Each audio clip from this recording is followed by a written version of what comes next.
with Kobe, he's more machine, so I can't do the same thing twice. So from there, I have to have an all-around game. So I shoot the three this time. Next time, I got to pump fake a drive. Next time, I got to pump fake drive setback.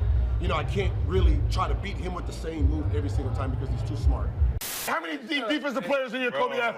He didn't make me do one extra move. One crossover, shot. I don't need another move. I got you with the first one. Playing the point guard. 1-4 flat.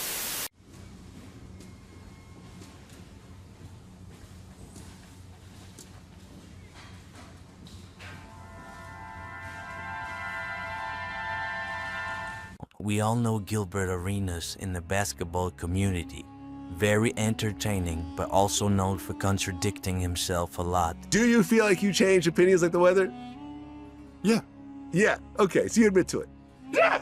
We don't go by your stats. We don't go by the accolades. We go by how the person played, what was his attributes, right? Can't say take away the resume. Once you say take away the resume, you're you can't be validated. You can't say take away the resume. That you can't do that.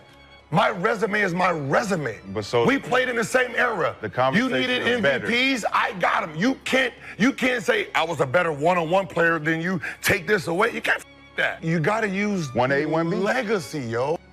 At one point, Gilbert only had good things to say about Kobe Bryant. Hey, he hits shots, man. Shots.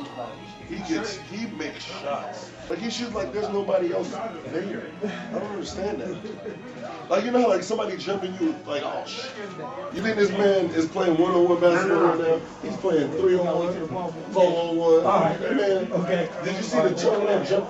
3-point shot. Tell them coming up. There was 6 people on him. 2 refs, 2 fans jumped in. What he did with that body, it's like you took a S500 and he was pushing it like a Bugatti. If LeBron already had his prime, do you think him in his prime and Kobe in his prime, who do you think is better? Who would you prefer to have on your team? Ooh. Yeah, that's tough. It's a tough question because, I mean, Kobe's a killer. So it depends on how you start in your lineup. I mean, if you need somebody who's going to take over at any moment in the game, you always go with Kobe. But if you're trying to build from the beginning and you need an all-around player, you go with, you know, LeBron. But somewhere along the line, Gil started to have a lot of negative things to say about the Black Mamba. The argument is, Kobe had to do moves because Kobe wasn't physically gifted enough to get by the person the first time. He wasn't physically gifted. Whoa! Walk out. Whoa! I can't believe he was top 10 in 2011 after he won his second ring. Now, what happened since then? Got injured. So he hasn't moved. He wouldn't have moved past anyone. If you really think about how the list and how he moved, the only people who came into this list since then would have been LeBron James and now Steph Curry. When Kobe had 3 rings and T-Mac was doing what T-Mac was doing, what were we saying again? In that era, it was about 3 years where everybody was saying they didn't know who was better. They didn't know who was better.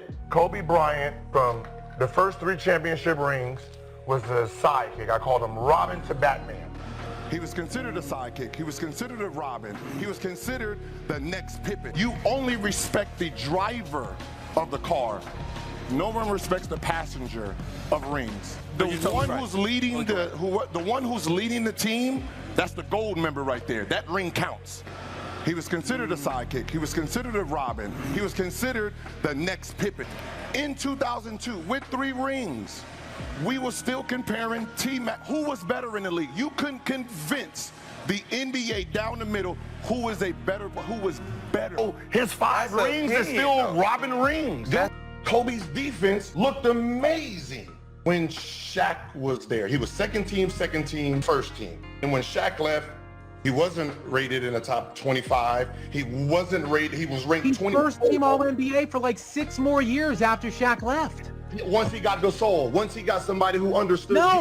No, Gilbert, no. In 2005, 2006, when Kobe Bryant was leading the NBA in scoring fact check me, at 35.4 points per game, where he, averaged 40 for a month, dropped 50 in 4 straight, scored 81 in a game, outscored the Mavericks through 3 quarters, and had Kwame Brown and Chris Mim as his principal bigs. Kobe Bryant was first team All-NBA defense, Gilbert. Fact check me. Look it up right now. 2005, 2006, Kobe Bryant was first team All-NBA defense. Was he not? Yeah. Yeah. Now we're going to go to who did he guard? In 2004, with his 3 rings, where would he have actually been? Would he have been top 30 player in history? He wouldn't have been top 30 at that time, right? Even though he has 3 rings, because he don't have no accolades at that, because he was young when he got it. When I said 3 of his championships, he was a sidekick. And everybody's like, oh, he was never a sidekick. He was only 21, 22, and 23. Those championships. Shaq was the dominant force. So those 3 championships that he got, he wasn't the lead dog yet. But who's taking all the big shots? It don't matter. You're talking about a shot. No, but we're talking about stats too. We're though. talking. The stats are there too. The stats are there. If you average 2 more points than me, he's not. It's like you averaging 10. The drop is not that far off. So what does he need a second or third move for? How just a book? So you can start 1, 2, 3. When you got why do you need 2, 3? If you get the first way on my first move, if you're not playing defense, I'm trying to go by you in the way. You got a non-defender. Score anyone with secondary moves. No, no. Stop, man. He's talking about nigga had 2, 3 moves and Jordan just had a 1-2 pull-up. The reason the 1-2 pull-up, they couldn't stop the 1-2. What the do I need to counter for if you can't stop this one?